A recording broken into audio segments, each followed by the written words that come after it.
Officially, good morning, everybody. Very, very warm welcome, as always, to you on this Monday morning, quite bright and sunny Monday morning, which is nice. And we thought, Sally and I always discuss what we're going to do on a Friday morning, and we thought it might be interesting to look at different faff levels of makeup. So a simple, everyday, just very quick, easy application using actually only 5 products, but to get a really good effect. And then ramping that up a bit, what I would call everyday things that I think are necessary for you to look really gorgeous on an everyday basis. And don't we all want to look gorgeous on an everyday basis? And then the last one would be very glamorous, which would be all the products. So the way that we're going to do this is Sally is going to apply a full makeup from start to finish. And I've got my mobile phone here, and I'm going to time each of those procedures. So the sort of objection that I have so often is, oh, it takes so long and it's such a faff and so on and so forth. Well, I want to prove to you that some things really don't take very long to apply. They're seconds, others a bit longer, and it can often repay you to spend a little bit more time on certain things. So I'm going to time each procedure as we go through, and then I'm going to pick out the 5 things that I think give you the basics, and we're going to add up how long that will take you. And then I've picked out the 10 things that I think are the sort of everyday, and we'll add up how long that's going to take you. And then the final one, which is the full caboodle, the whole look from start to finish, we'll add it up. Brian is going to help me with the maths, which is not my strong point. And so we'll give you 3 totals at the end. This is how long this will take you, 1, 2, and 3. Hope that makes sense. But what you are going to get is a full demonstration from Sally of start to finish. She's actually going to apply 17 products. There you go. That's quite scary, isn't it, to think that you need 17 things to go from what Sally looks like now to how she'll look at the end. And we're going to add up how long that takes. Okay, so let's get going. As usual, chat function. Lots of questions. We really love to have your questions, so do go ahead and do that. I'm going to get my phone ready. I'm going to get my stopwatch ready, which I've got now. And I'm going to talk while Sally is applying, on the basis that if she talks and applies, it slows her down. It always slows me down when I'm making videos, because you've got to explain what you're doing, so on. So Sally's just going to do the application, and I'm going to talk through the application and do the timing at the same time. So Sally, you're going to start with the primer. So I'm going to get my timer going, and yeah, so Sally will put 1 squirt of primer on the back of her hand. And we use primer, as you know, because it's a fantastic way to do 2 things. One is to smooth your skin prior to the application of the base that you're going to apply. And the second thing is it will keep your makeup in place for longer. So that's stopped there. Okay, so I now have to write down how long that took, which is, Bryony, 25. Is that right? 25 seconds. This is already going wrong. I feel like I'm doing sort of speed dating here, but I'm just going to do it my normal speed. Okay, I can't see how my stopwatch works, which is really good. I need to blank it, and I can't see how to blank it. Oh, I've learned how to blank it. Done. Okay, perfect. Sorry, everybody, slight glitch, technical glitch there. Okay, so next, Sally's going to apply her beauty balm. So let's watch her do that. So she squirts a little bit on the back of her hand, and she's also going to mix it with a little bit of continuous cover foundation. Okay, so the thing about mixing the 2 together is that for Sally, this is the perfect level of coverage. Some of you might just want to use the foundation. Some of you might just want to use the beauty balm. It doesn't matter what you're using. This is the process of application. And you can see what Sally's doing here. She's using her brush. She's holding that brush very near to the edge of the bristles, which is a tip that she's taught us, so how to do it. Now, I think this is this procedure you need to take the longest over. I would say of all the things that you do, doing this precisely, carefully, and properly pays the most dividends. Why? Because when people look at your face and look at your makeup, they notice it, they'll notice just how smooth this is. So the better you can apply it, the more care you take with it, the better it will look. And of course, it will also stay looking really good until you go to bed. And she's just using a fresh brush just to do a little bit of buffing, making sure that all the edges are well combined and so on and so forth. So I'm now going to stop that one. And that was 1 minute, 22 seconds. Okay, and that's that one. So next, number 3, Sally's going to apply concealer. Now concealer, are you ready to go, Sally? Yeah.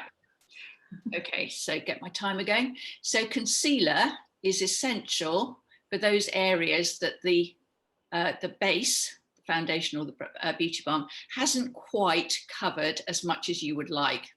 Now, I have quite a few areas to conceal on my face. I've got age spots. I've got the under eye area that Sally's just doing on her own face. I've got various areas that are slightly more, definitely more uneven, like my chin for some reason is a different color from the rest of my face. And I like to do that little bit in either side of my nose, which is where I have very dark sort of bluey patches.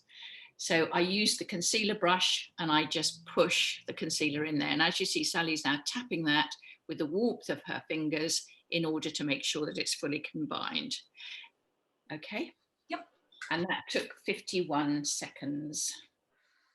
So quite a long time, relatively, that one, but an important one to do properly, just as the base is important to do really carefully. So number 4, we're going to do eye primer. And remember that eye primer is the essential base for your eyeshadow. So Sally starts with the eye primer with her little sponge applicator. She puts a little strip of it onto her eyelids. And then the next thing she's going to do is use the concealer brush 4, and she's just going to spread that over. Or you can use your fingers. The important thing is that your eyelids are nice and dry, not too oily. If you have oily eyelids, just make sure that you wipe them dry before you apply, and then it'll be nice and smooth. Okay, that was 27 seconds. Now, she's decided that the next thing to do is lip primer. Why put the lip primer on at this stage of the makeup? Because actually you want it to be nice and dry and well combined into the skin before you apply your lipstick. So why not do it now and get it ready for when you come to apply your lipstick? So off you go, Sally. And again, using the sponge applicator, applying it carefully to the very edges of the lips and just making sure it's well combined by using your fingers to push it into the skin. So that was 16 seconds. Right, so Sally's now going to start the process of putting on some eye makeup. And we've decided that for this eye makeup, she's going to use the beautiful and very pretty caramel pink to start with. Lovely, soft, fresh, summery colour. And she's going to do 3 eyeshadows. So we will just time each one. And maybe we won't time each one. Maybe we'll time all 3. No, we'll time them separately. I just remembered what I'm doing. Okay. So, caramel pink. Very stressful, this. Caramel pink. Well, this is like walking and chewing gum. So I'm having to do two things at once. So caramel pink goes onto the eyelid. And she's using a number 7 brush. And remember that this is a palest colour. So basically what she's doing on the top of her eye primer, she's just applying a nice, even covering of this really pretty, soft, slightly caramelly colour pink. So it's not a pink, it's more of a warm pink. Okay. Okay. So took all of 31 seconds. That was number 6 in the procedures that we're doing. Now number 7 is the taupe. So this is going to be more of an accent color. This is for shading. This is for helping your eyes to look a better shape. And again, she's using another number 7 brush, and she is just applying that up above her eyelid. We showed you this in quite a lot of detail last week, to create that almond shape using, or you can see it as a sideways 7 shape. You know, the top bit goes where Sally's putting it now, out to the edge, and then she brings the tail of it down onto the outer edge of her eyelid. So you happy with that? Just about. I think so. You probably need a little bit more on that eye. Yeah. Yeah. Yeah, that one. That one. Yeah. Okay. Yeah. So that took 36 seconds, the taupe. And now she's going to use charcoal. So you decided to use charcoal for this one, Sally, because you rather like charcoal, don't you? I like that with blue eyes. Even though I'm warmer, I think for me, I need a bit of definition. And this is a really good, quick way for me to define my eyes. So, okay, a very dark eyeshadow and her wedge brush. And this time, let me get the timer going.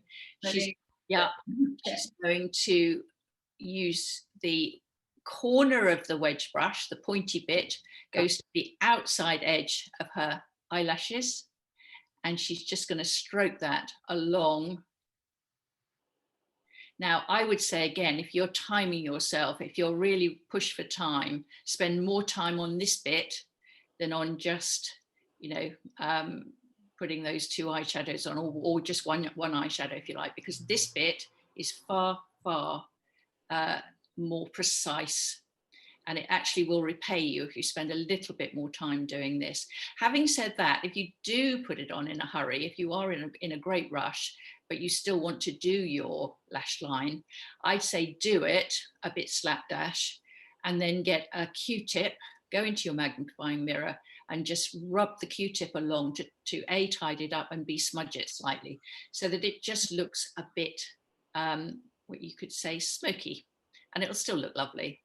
But if you want it to look a bit more like a line, so Sally's done a brilliant job there. Let me just stop it. But that was 1 minute and 10 seconds.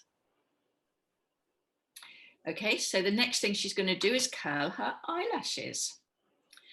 So again, how long does curling your eyelashes take? A very, very helpful thing to do, especially if you wear glasses, but it does really make a lot of difference to how good your mascara looks. And as Sally said last week, you can't hurt yourself when you're doing eyelash curlers. You can feel it if it's too close to the eyelid. So just use those eyelash curlers and hold them for as long as they need to be held, just to push your eyelashes back. And that was 27 seconds. Okay, so pretty good, I think. And I think that if Sally just looks at us again, you can see that she's done a really good job of adding wonderful definition to her eyes. You're looking very tense, Sally. I know, it's very stressful. I don't know why. It's way more stressful than doing your makeup normally. I feel under huge pressure here. But okay, no, I'll relax. I was saying to you on Friday that what happened to me was I was challenged by a beauty blogger, and she wanted to do films of different people putting on their makeup, and my challenge was to do it in 7 minutes, a full makeup in 7 minutes. And I had to have my mobile next to me. I had to film myself doing it, and honestly, at the end of it, I felt almost sick with the stress. And I was putting my lipstick on as my buzzer on my phone went, you know, literally, but it was horrible. I like taking time to do my makeup. I see so it. I see it as a pleasure with my radio on, and so this is a leisure occupation. Okay, so that was 27 seconds. So now you're going to do your mascara. Okay, so next stage, mascara, and go. So again, I think mascara is quite a difficult thing to put on quickly, but having said that, you can get a brilliant effect with just a single coat of mascara. The trouble with mascara is you can make a terrible mess of the area around it if you're not careful. You know, you catch it on the top of your brow bone, or you smudge it underneath, so it's bitty. So it's actually really, really helpful to always tidy up afterwards with a Q-tip. But top and bottom lashes, and you can see that what Sally's doing there, just stroking that colour on so that it looks nice. You don't have to do your bottom lashes, but I always do because I think it does finish off the look. Okay, that took 49 seconds. And what we're doing next is we're doing the brow shape. Okay, so yeah, we've got a couple of things, 2 or 3 things to do with the brow shape. Perhaps first you're going to groom your brows. So let me start that process. And then you're going to shake it up, the brow shape, shaking it up. We've got grey or dark brown, depending on which one you want. Sally, despite being blonde, finds the dark brown works really well for her, partly because of the way that she can knock it back afterwards. So she took the excess off on that tissue and is now stroking it in little feathery strokes along the natural line of her brows.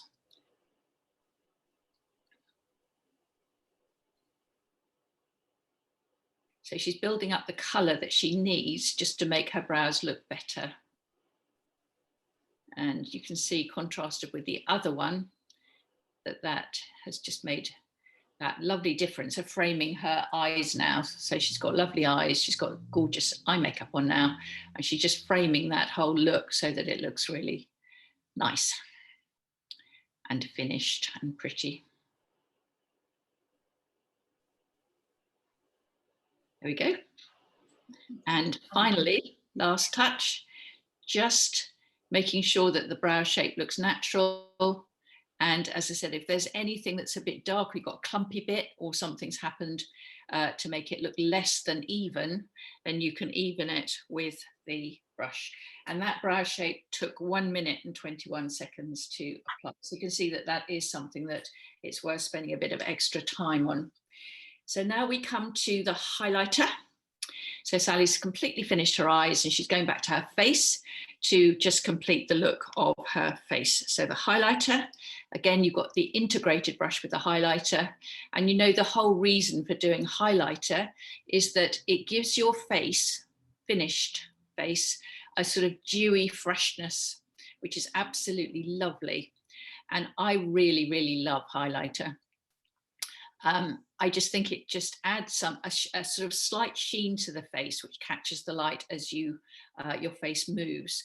And we've told you that there are various places you can put it. Now, the obvious places are where Sally's putting it, top of the brow bones to make those brow bones look a lot better shape. And then top of the cheeks, stripe down the nose, make your nose look a bit more aquiline, into those frown lines to make them look less prominent, and you can even put a little bit around your mouth if you want to.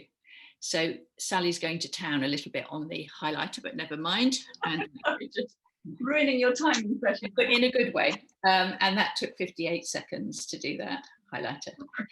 Okay, and now we come to, I think, the most important part of the face in lots of ways, having carefully applied your foundation, and that's to put your blusher on. I love, love, love, love this moment. Just because I just feel like this is the point at which, when I'm doing a makeover anyway, I love the moment I apply the blusher because I know that it will bring the whole face to life, and it kind of makes the face read like a really gorgeous, fabulous face. Without it, I think people look a bit wan and pale, and it is the one thing that you can really, really quickly apply, and it really does make a lot of difference. Okay, so that was about, I'm going to say that was, do you know what, I didn't press my time for that one. Take it off the highlighter that I went and did too long for. You do too long for the highlighter. I'm going to assess that that was somewhere in the region of 47 seconds. This is where it all fallen apart, everybody. I didn't lie. I admitted it. I didn't lie. I'm timing the next one. So now you're going to put a little bit of bronzer on. Yeah. Yeah. Actually, I like to put it over my blusher just because I'm warm, but if you're cool, not. Okay. So again, this is an optional extra, but I also add a little bit of bronzer at the end of my makeup, because I think it just makes me look a little bit sun-kissed, and especially during this time of the year when your face is really quite pale and wan from lack of sun, and it's the end of the winter. Gorgeous. Right, that was 25 seconds. And we're now going to go on to the lipstick. So we've actually nearly finished. From the bullet, or do you want me to use a brush? What would you like me to do with this one? Well, we'll do it two ways, shall we? One just with the bullet. Yeah, so if you're in a hurry, let's time that.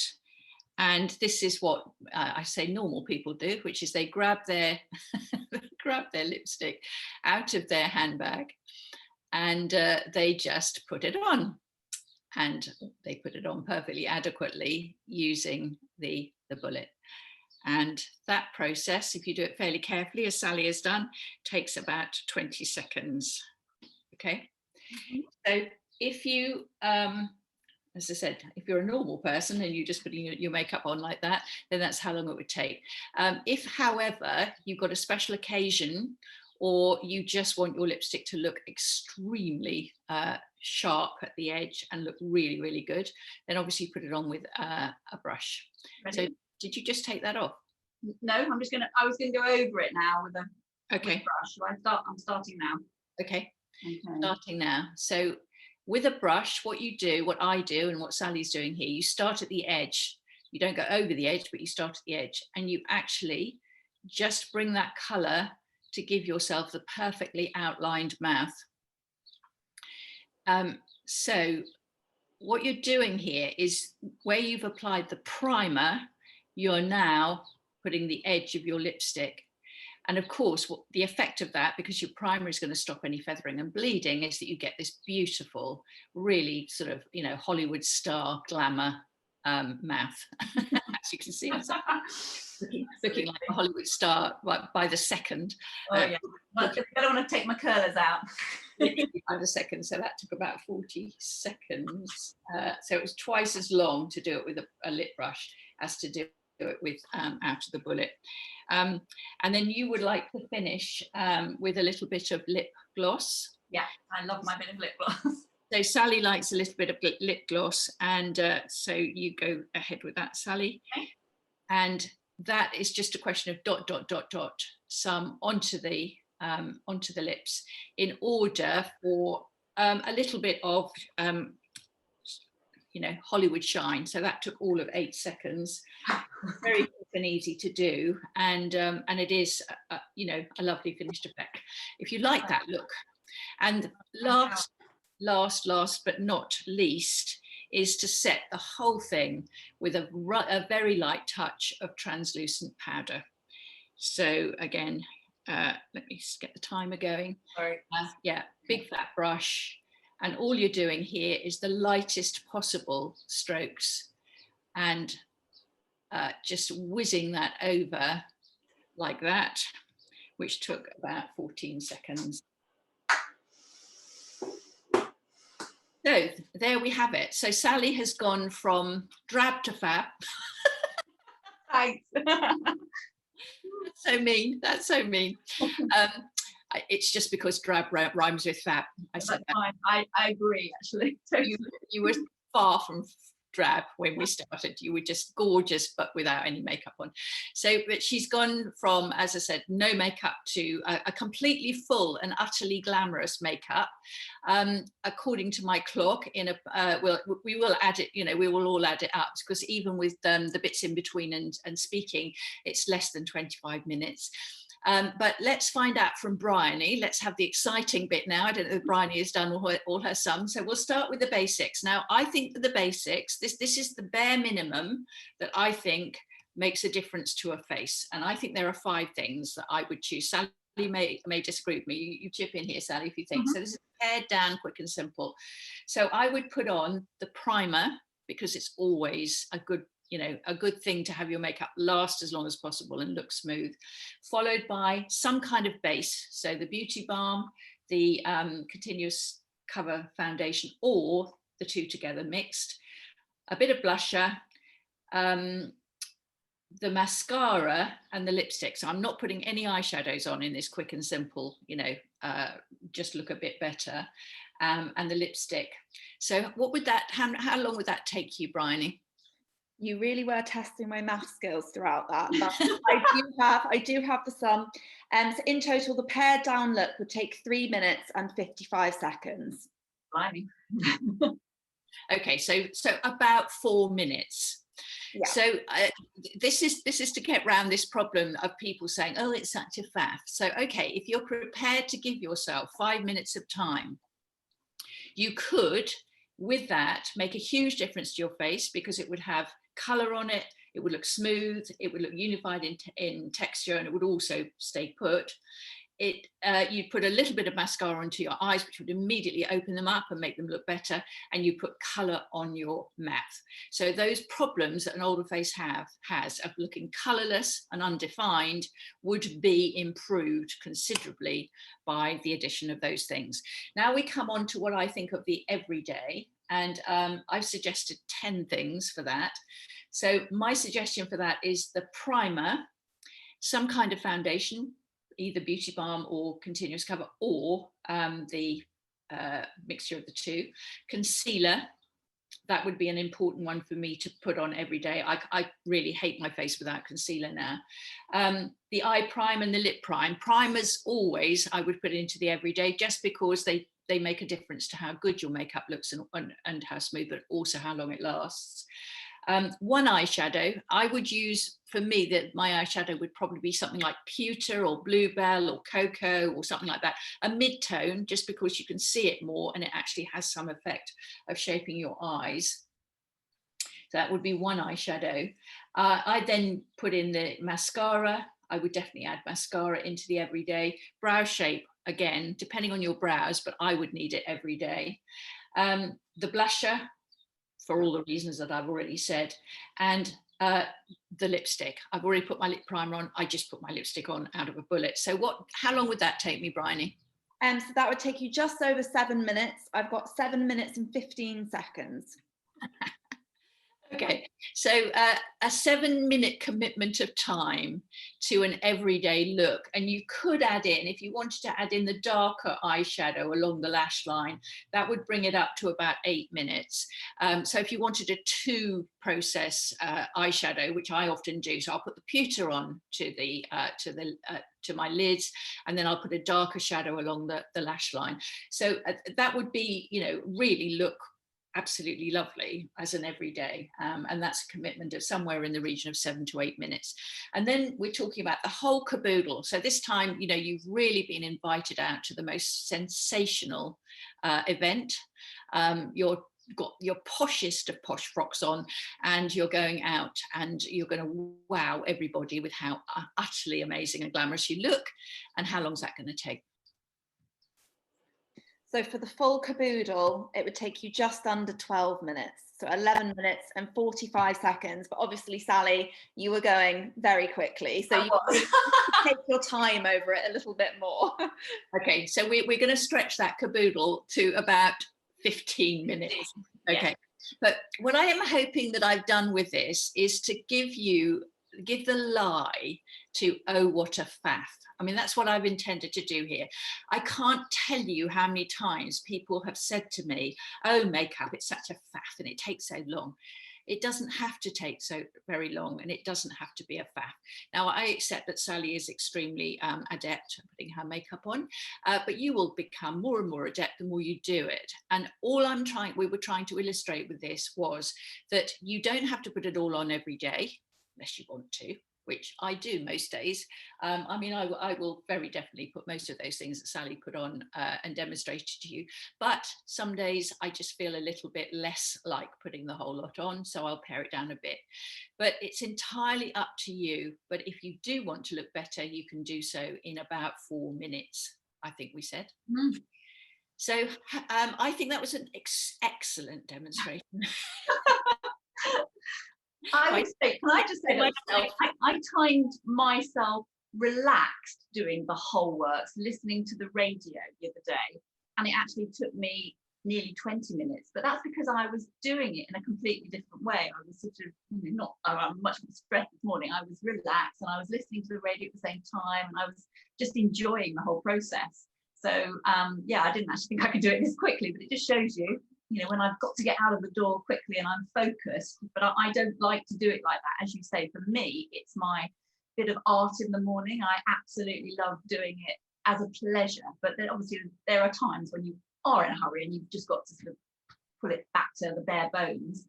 And I think for me, the absolute bare bones, I need some colour.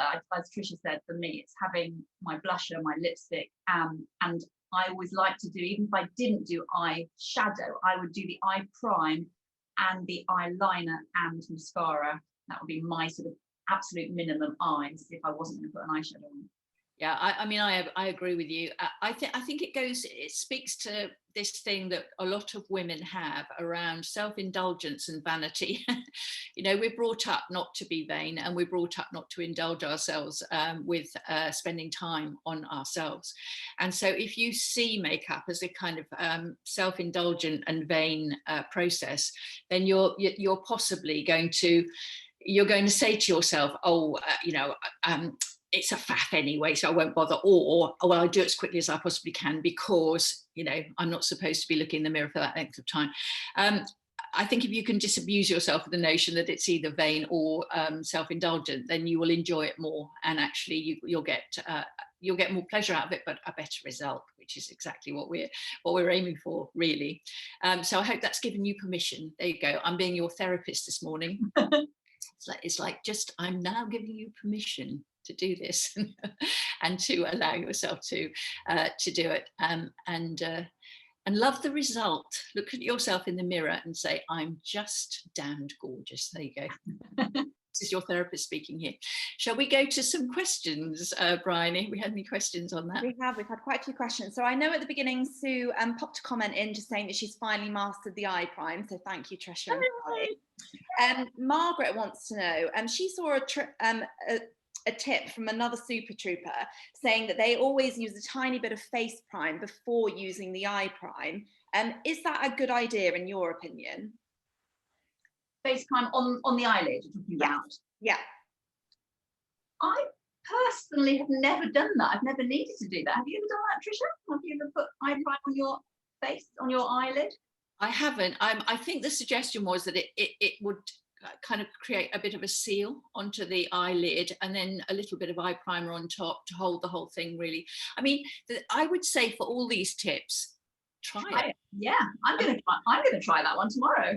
Well, you're hardly going to do any anything terrible with that or damage or anything. So if you find it difficult if you find your eye prime for one reason or another isn't working terribly well for you, although I can never understand why that might happen, yeah, try it. I'd say try it. Perfect.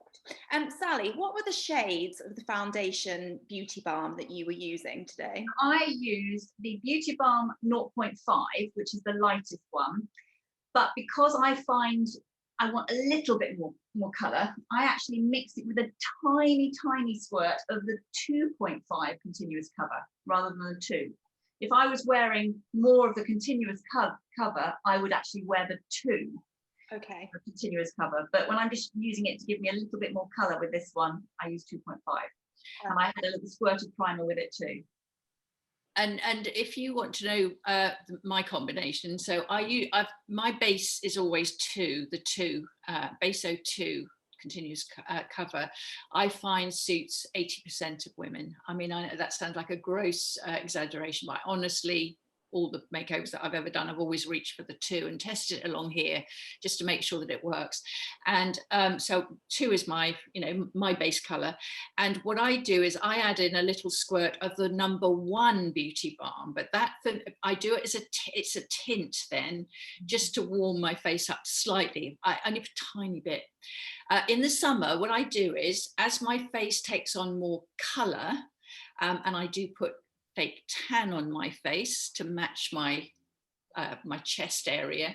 If that gets a bit brown, I put fake tan on. I put it on overnight, so it's there in the morning. To match that, I will use more of the Beauty Balm and much less of the Continuous Cover foundation. I still use a little bit because I still need that unifying. But as the summer goes on, I up the amount of Beauty Balm and lower the amount of Continuous Cover. In the winter, in the middle of the winter, I would say 90% of it is the Continuous Cover, and the 10% of it, a tiny little squirt of the Beauty Balm. If you're sitting there saying, oh, she's trying to sell us two products, the thing is that if you use both, you use less. You use less of one. I don't think you're using more. I just think you're using something that it extends the color range, if you like, because the Beauty Balm gives you that extra little tint that might personalize it for you and be exactly the right color for you if you get the right proportion. Anything else, Bryony? Yes, a few more questions. So Sally, Barbara would like to know, why did you put a highlighter in your frown lines and not concealer? Okay, highlighter, well, highlighter is slightly lighter, so it brings forward. We talked about bringing forward. So if you put too much concealer in there, it can be a little bit thick and obvious, but the highlighter is also a lighter texture. So I find if you put a little bit of highlighter into something that's a line or a darker, it will just bring it forward, therefore will smooth it and make it look less obvious. You could use a little bit of concealer, but I find I prefer using concealer to actually cover sort of sunspots, age spots and dark circles, and I prefer to use the highlighter to actually just bring forward my frown lines. But if the concealer works for you, just make sure you don't put too much on and blend it very well. But you could. Yeah, can I say something about that? I think one thing is that concealer really is to cover discoloration as much as anything. So it's blue bits, it's dark under eye, shadows, it's age spots. What you're doing with the highlighter into those little frown lines is that they've got grooves in them. So they've got grooves in them where the skin is like, where it's a darkness. So by putting highlighter in, you're smoothing out the darkness that's there, as opposed to it's darkness of shadow in a way, as opposed to darkness of discoloration. Yeah, perfect. That's what I think anyway. Yeah, absolutely. Helen was asking what the colour of bronzer is, but we just have the one colour, don't we? So it's the Enduring Summer Bronze, Helen. And then a question from Linda, why bronzer and blusher? Why not just one or the other? Because I'm warm, I find that the peach blusher on me, on its own, sometimes isn't quite enough. So I like to add just a little bit of bronzer on top of my peach blusher. I then also like the bronzer in the areas that you might normally get sun-kissed. That's a different effect to the blusher. If you're cool, I know Tricia, you don't put the bronzer over your blusher, but you do sometimes use it, don't you? Just to sort of warm up. So for me, because I'm warm and want a little bit more colour, that works perfect. It just makes my blusher colour perfect for me. So experiment if you're warm toned, but if you are cool toned like Tricia, then using the bronzer more as where we showed sort of on your, just on the top of the brow, and potentially as a slightly contouring powder, where we used it sort of just under here to push back just on your jawline. We did it in sort of a number 3 shape. And a little bit on your neck. I think most people's necks are a little bit lighter. So I think sometimes it looks good on anybody. A tiny bit of bronzer connects your face to your décolleté really, without it looking like your face is floating. Perfect. And then just a final question for both of you about shades. Sally, what was your lip and lip gloss shades? And Tricia, what lipstick shade are you wearing today as well? I use Coral, True Coral as my lipstick. And I use Cinnamon Kiss, which is the warm colour for my lip gloss. Perfect. Yeah, today I thought I'd use our new, our new green palette. We're definitely sort of selling it as a warm tone colour, but I wanted to see if it actually worked on me, and I think it actually works on me rather nicely. It's a very, very pretty soft green, and I think it's a lovely springtime colour actually. It's sun is shining, magnolias are out, it always feels like spring is well, it was the 21st of March yesterday, wasn't it? Which is, I think, officially first day of spring.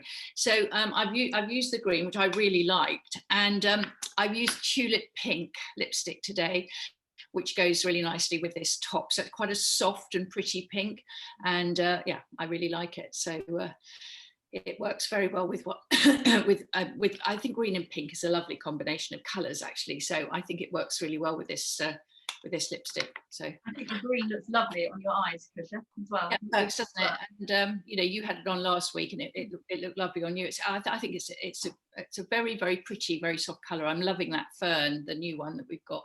It's nice. It's quite a grey. Well, no, it's not that. It's not too yellowy or green. You know, it's not a yellow green. It is a ferny colour. It's lovely. Okay. Perfect. Thank you. Thank you, Bryony, and thank you everybody for watching. I do hope you enjoyed that and found it interesting, and also the thought of the way that you can choose on a daily basis whether you're going to go for simple, straightforward, you're going to go for what I call everyday, or you're going to ramp it up a little bit. And it gives you some choices, and you can choose to look slightly different according to the occasion. And I hope that I have knocked on the head once and for all, very truly, oh, it's such a faff and I don't have time, because believe me, it's not that much of a faff, and surely you can find 3 or 4 minutes out of your busy schedule. So have a wonderful week. I'm going to tell you the program for the week, which is an exciting one. Tomorrow in our talk, we've got a Tricia talk all about me with Denise, who's going to talk mindfulness and how to sleep better. So lots of hints and tips about that, which I think should be really helpful. On Wednesday, Lena and I are going to be doing cheese straws and Indonesian stir fry. I made her chocolate biscuits cookies this week, and they needed a bit more stevia in. They weren't quite sweet enough for me, but they were a lovely texture, really nice. And then on Thursday I'm going to do toning up in a chair. Sitting in a chair to do exercise. Not entirely. I just sit there doing this. That isn't quite what we're going to do, but anyway, it's Lindsay's called it chair-based exercise, just in case some of you don't feel like standing up and leaping around.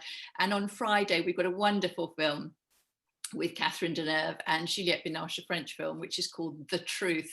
It's a mother and daughter combo, and it's a great film. So hopefully you'll think about joining us for that. We've now got a really great core of film buffs that join together on a Friday. We have a lovely time. We have lots of really good, stimulating and interesting conversations. So do think about joining us.